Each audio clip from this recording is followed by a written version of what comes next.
Hay varias maneras de poder operar vectores. Una manera sencilla es a través de sus componentes rectangulares, pero hay otra manera que es un poco más visual y son estos métodos gráficos. Entonces, si yo tengo un vector A y tengo un vector B, puedo utilizar, digamos, el principio de los polígonos o los puedo sumar a través de este método de los polígonos.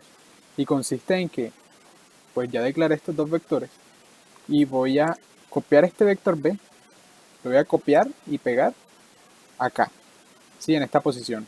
Entonces vemos que este vector B tiene un origen acá, entonces este origen lo pego pues justo donde terminaba. Hago lo mismo con el vector A. Lo pongo en esta misma posición y si uno el origen pues con el final a través de un vector nuevo, se puede establecer que A más B va a ser igual a C. Hay otra manera, que es una manera triangular, y esta es probablemente más visible. Entonces, esta manera triangular funciona de una manera similar. Entonces, yo tengo estos dos vectores iguales, un vector A azul y un vector B rojo. Y entonces, no solamente voy a copiar el vector, sino que lo voy a mover hasta aquí, hasta la punta de A. Entonces, una vez yo muevo el vector hasta acá, voy a crear un nuevo vector que comience desde aquí, desde A, y termine acá. Uy, vector aquí así. Vale. Entonces se dice que esta es una manera triangular porque este vector nuevo crea un triángulo con los vectores que se tenían anteriormente. Este lo crea y es por eso que eh, aquí se crea un triángulo, ¿vale? Otra cosa y es que no solamente yo puedo mover este vector hasta donde termina A, sino que yo puedo mover A hasta donde termina B, ¿sí? Si yo muevo hasta donde termina B, pues bueno, pues como yo los dibujé no se ve casi, pero funciona igual, funciona igual. El punto es completar un triángulo en esta figura con el fin de que esto quede cerrado. Vale, si queda cerrado, pues ya se cumple que A más B va a ser igual a C. Hay que tener algo muy presente a la hora de sumar o restar estos vectores de la manera eh, gráfica, y es que nosotros tenemos que identificar las partes de un vector, las partes, digamos, simbológicas de un vector. Entonces un vector tiene una punta y tiene una cola. Así como las flechas estas que vemos en, no sé, en juegos medievales o en películas, no sé, en Juego de Tronos, cosas así. Los vectores parecen como flechas y tienen una punta y tienen una cola. Entonces, si hay dos vectores adyacentes y tienen como el mismo sentido, o sea, aquí tienen una punta y esta punta está mirando una cola, entonces se dice que estos vectores se van a sumar, porque están como en el mismo sentido, en la misma dirección. Pero si estos vectores tienen, mira aquí se ve que está como punta con punta, estos vectores se van a restar. Vale, y ese principio también surge acá, lo podemos ver mejor si en esta ecuación que definimos que A más B va a ser igual a C, si yo resto C a ambos miembros de esta ecuación, al final me va a quedar que A más B menos C va a ser igual a 0. Vale, y esto funciona de la siguiente manera. Vale, voy a mover acá A, a mover acá B, tal vez para que se entienda mejor. Entonces, escojamos un punto de origen, y yo voy a coger este punto de origen o este punto de referencia y vamos a aplicar esta ecuación que vemos acá abajo. ¿Cómo así? Vamos a hacer lo siguiente. Estoy en mi punto de origen y voy a recorrer todo el vector A. Entonces aquí, pues como ven esta punta y cola, entonces aquí suma B. Aquí voy A más B. Pero como aquí está punta con punta, pues tendría que restar C. Entonces resto C y como ven, eh, termino en el mismo lugar donde comencé. Entonces aquí podemos verificar que efectivamente esto está cerrado. Y como terminé en el mismo lugar en donde comencé, se dice que esto es igual a 0. ¿vale? Entonces de aquí se crea digamos, este principio. Si ustedes tienen una figura, por ejemplo, yo tengo esto aquí así, un vector acá, tengo otro vector acá, tengo otro vector acá, tengo un vector aquí así, finalmente tengo un vector aquí así. No importa qué tan rara sea esa figura, si ustedes, por ejemplo, establecen un punto de inicio aquí, un punto de origen, si ustedes hacen todo ese recorrido y terminan en el mismo punto donde comenzaron, la suma de esos vectores va a ser igual a 0. Vale. Simplemente porque esto es algo cerrado. Entonces, para entender mejor esto, vamos a hacer este ejercicio. Este ejercicio está en el libro de Beer. Es el 2.47. Y este ejercicio, de hecho voy a borrar esto para que se vea mejor. Voy a borrar esto, esto y esto y esto. El ejercicio dice, dice, si se sabe que alfa es igual a 20 newton, si se sabe que alfa es igual a 20 grados, determine la tensión en el cable AC y en la cuerda BC. Ok. Entonces aquí me dan una fuerza, me dan un peso, y este peso está siendo sostenido, digamos, principalmente por esta tensión AC. Además aquí hay otra fuerza, aquí hay otra tensión, otra cuerda, la cuerda BC. Aquí yo defino un peso W, tengo la magnitud y tengo su dirección, sabemos que va para abajo y que su magnitud es de 1200. Tenemos aquí tenemos esta tensión, que nos dan en la dirección, pero no nos dan su magnitud. Esa es la que nos preguntan. Y también acá tenemos una fuerza, otra tensión.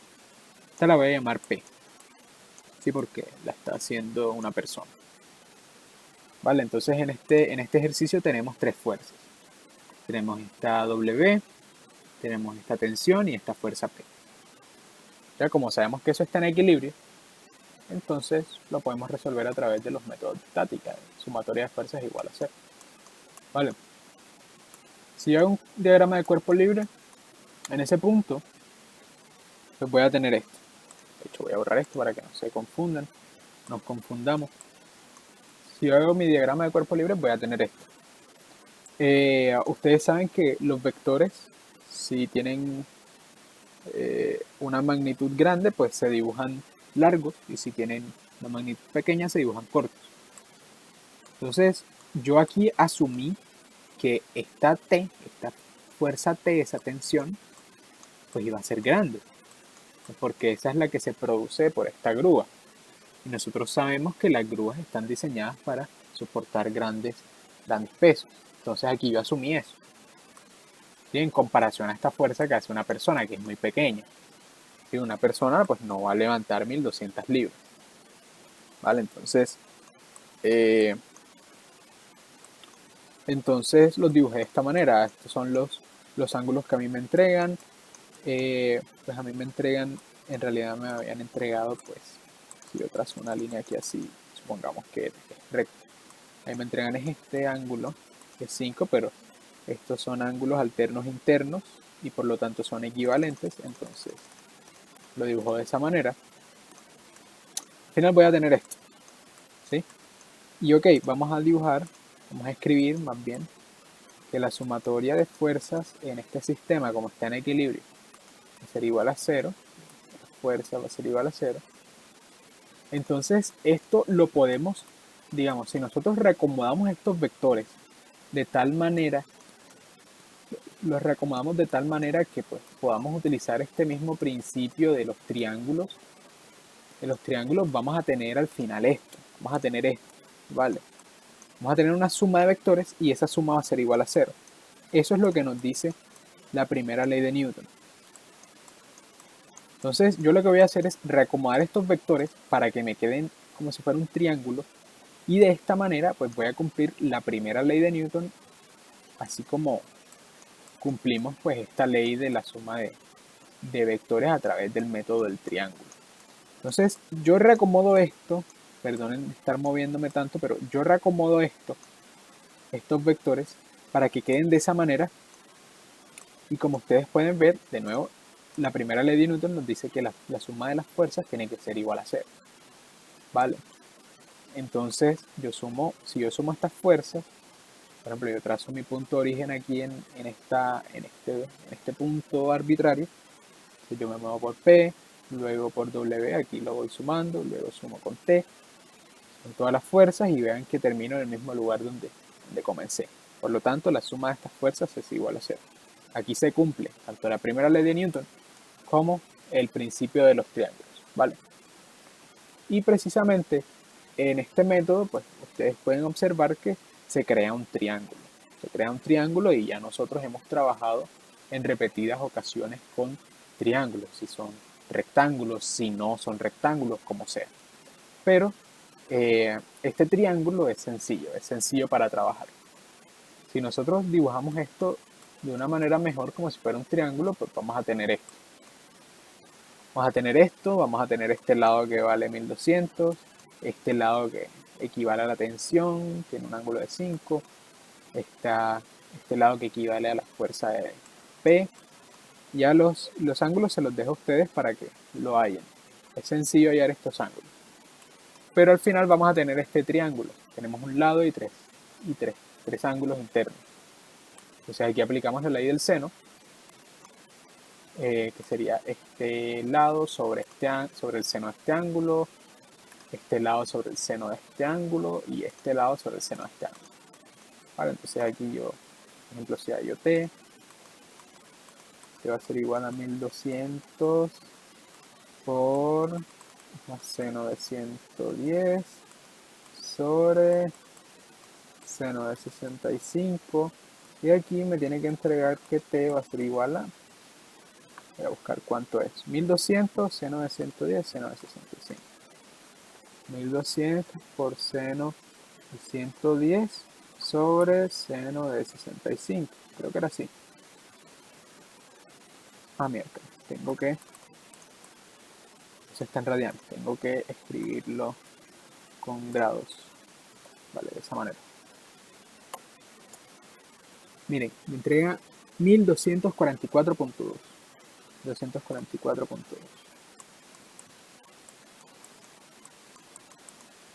Como esto es una fuerza, nos dicen que esa fuerza está en libre. Vale. Ahora podemos hallar P. Con el mismo principio sería 1200 por seno de 5 sobre seno de 65 y eso me da que P va a ser igual a acá 200 seno grados de 5 sobre seno de 65 115.39. Listo, 115.39.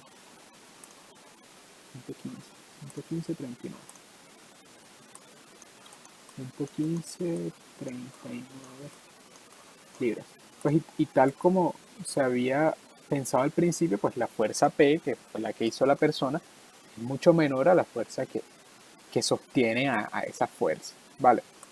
Entonces en esto consiste el método en estos métodos de polígonos y de triángulos. ¿Sí? Son sencillos, son muy visuales y a veces son más útiles que estar descomponiendo los vectores. Ahora, yo puedo asegurarme también de estos resultados pues dibujando. Sí, aquí aplicamos esta ley del seno, pero yo puedo dibujar este triángulo, ¿cierto? Yo puedo dibujar este triángulo y pues y obtener algo similar. Yo puedo obtener algo similar. Entonces, voy a hacer eso. Entonces, retomando, vamos a utilizar este programa para dibujarlo. Este es un CAD que se llama Autodesk Inventor. Para los estudiantes es gratis, así que voy a utilizarlo para dibujar este triángulo, ¿sí? Y averiguar cuáles son esas magnitudes. Entonces voy a dibujar este lado que representa el peso, que es 1200, está a 90. Ahí lo dibujé. voy a dibujar ahora pues una línea, no sé qué tan, no sé, voy a dibujarla así y pues nosotros sabemos que si trazamos aquí una línea de referencia que esté a 0 grados, si trazamos una línea así de referencia y tomamos este ángulo aquí, este ángulo tiene que estar a 20, ¿vale? A 20. Ahora tenemos que unir esta línea acá. Vamos a unir eso. Y sabemos que esta dimensión de aquí a acá, este ángulo tiene que ser de 5. Entonces, vean. Voy a eliminar esto para que sea mejor.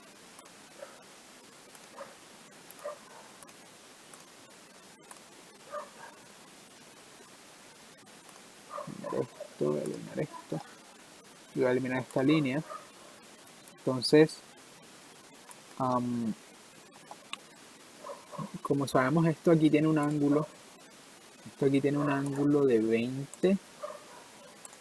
Sí. Vamos a medir esto. Hay un ángulo de 20. Y aquí hay un ángulo, aquí tiene que haber un ángulo de 5. Vean, ahí está el ángulo de 5. Entonces, estas son las condiciones que se nos dan. De hecho, yo puedo bloquear esta línea, puedo bloquear este... Ah, no, este ángulo no lo puedo bloquear.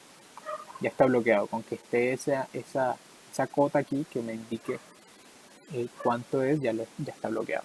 Vale, entonces voy a hallar la dirección de este lado. De hecho, voy a eliminar esto para que sea mejor. Voy a hallar la dimensión de este lado.